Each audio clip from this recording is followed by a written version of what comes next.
ঘুম থেকে উঠে আজকে কোনোদিনও আশা করিনি আজকে যে এরকম একটা দিন দেখতে হবে। সত্যি ভাবিনি যে ভগবান আমাকে এরকম দিন দেখাবে। আর এই গাড়িটার জন্য আমার সত্যি বলছি বন্ধুরা, এই গাড়িটা যে আমার এত কষ্ট লাগছে বলে বোঝাতে পারবো না যে এত কষ্ট কেন লাগছে। তো ঘুম থেকে উঠেছি ভোর 5টার সময়, দেখো এখন 5টা বাজে। উঠেই বাবা বলছে বৌমা গায়ে আর নাই। তো আমার যে শুনেছি যখন না কথাটা, মানে আমি খাট থেকে নিচে নামতে পারছি না, আমার শরীর পুরো থরথরায় কাঁপছে। মানে আমি কোনোদিনও আশা করিনি, এই সবসময় ভেবেছি না এই গাড়িটা আমার ভালো হয়ে যাবে, এই গাড়িটা আমি এত যত্ন করছি এত করছি, এই গাড়িটা আমার ভালো হয়ে যাবে। তো ভগবান যেটা নেয় না সেটা কোনো দিন আর ফিরে দেয় না।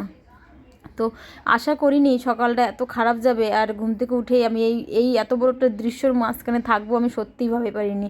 মানে কী যে বলবো আমি বলতেই পারছি না। আমার জন্য কি শুধু কান্না পাচ্ছে আর লাগছে, আমার একটুকু ভালো লাগছে না। আজকের দিনটা আমার এত মানে কালের মতন দিন কাটছে আজকের দিনটা। এই গাড়িটাকে আমি মানে এত ভালোবাসা, এত ভালো ছিল আমার এই গাড়িটা, এত লক্ষ্মী গাড়ি যদি চোখের সামনে দিয়ে চলে যায় বলে বোঝাতে পারবো না আমার আজকে যে এত কষ্ট কেন লাগছে।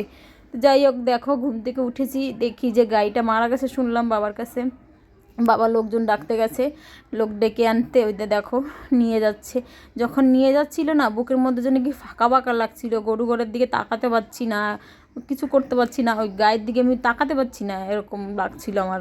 আর এই ভিডিওটা আমি করিনি, আমার ছেলে করেছে, বাট আমি দেখতে পাচ্ছিলাম না এই দৃশ্যটা। সত্যি বলছি আমার বুকের মধ্যে কাঁপছিল যে আমার এই দৃশ্য দেখা আমি সহ্য করতে পারবো না, এই দৃশ্য দেখতে পারবো না। তো সেজন্য আমি এই ভিডিও ক্লিপটা আমি তুলিনি, আমার ছেলে তুলেছে।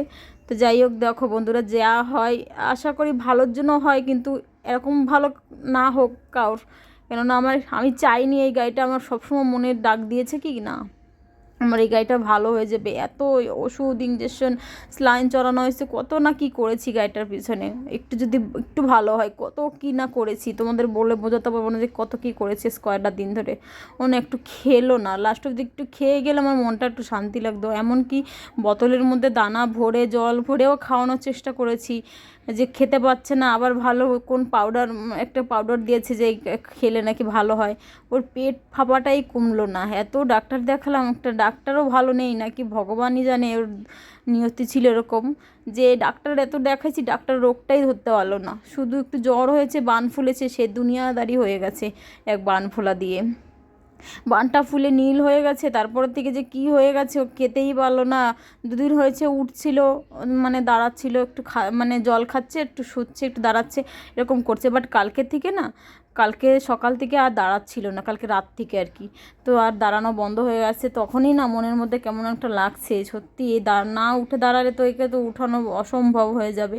তো এতভাবে চেষ্টা করলাম, ভগবান তুমি আমার কথাটা শুনলে না, এত ডাকলাম তোমাকে, তুমি লাস্ট অবধি আমার গাড়িটাকে আমার কাছ দিয়ে নিয়েই গেলে।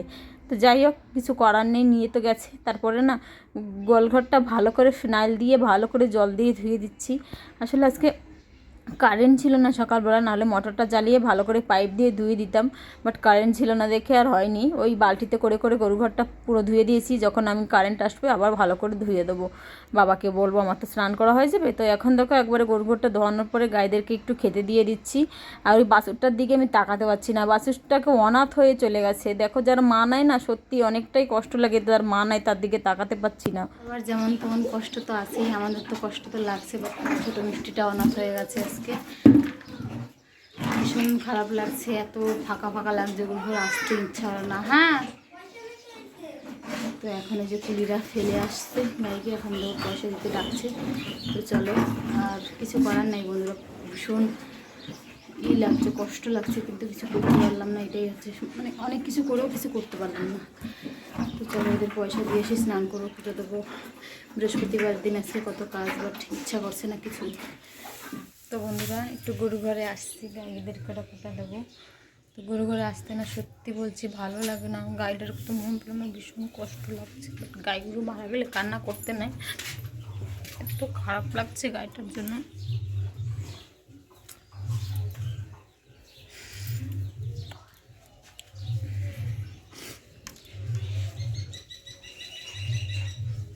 ছোটোর থেকে মানে আইসি পর থেকে সারাক্ষণ থাকি তো গাই গরু নিয়ে, কিছু হলে অনেকটা কষ্ট লাগে। আজকে ভীষণ খারাপ লাগছে, সকাল থেকে কিছুই ভালো লাগছে না।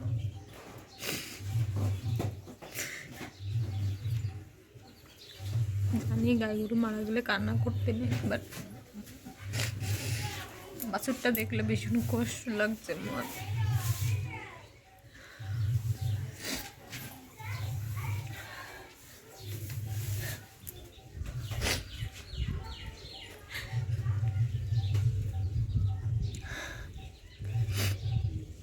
গোল গোল পুরো ফাঁকা ফাঁকা লাগছে, ঢুকতে ইচ্ছা করে না। গোল ঘরে এসে ঢুকলে ভালো লাগে না।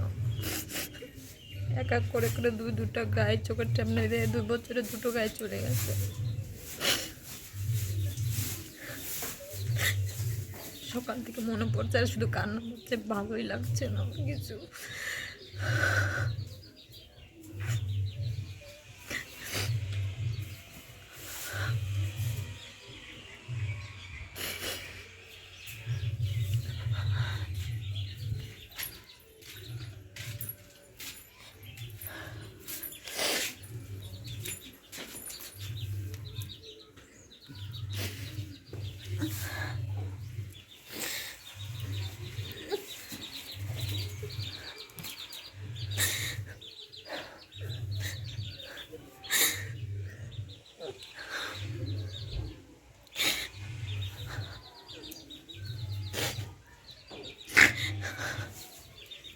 আর ওঠ, তোর মা কই? হ্যাঁ, মা কই?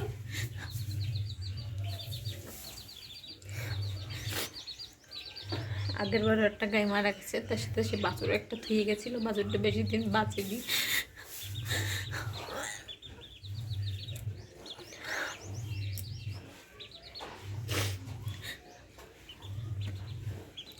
এত কষ্ট লাগছে কেন আমি বুঝতে পারছি না। এত কষ্ট লাগছে গাড়িটার জন্য, সকাল থেকে না মনে পড়ছে আর ভীষণ কান্না আসছে।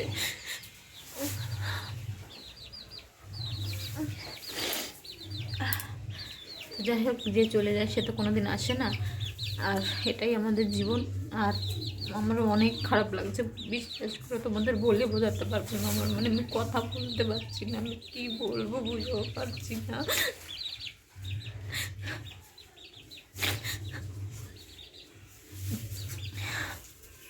তো চলো, ভিডিওটা আজকে বেশি বড় করবো না, তোমাদের খালি দেখালাম যে আমার গাইডটা নাই। আমার কোনো রকম ব্লগ করার কোনো ইচ্ছাও নাই আজকে সারাদিন। তো সবাই ভালো থাকো, নেক্সট ব্লগে দেখা হচ্ছে।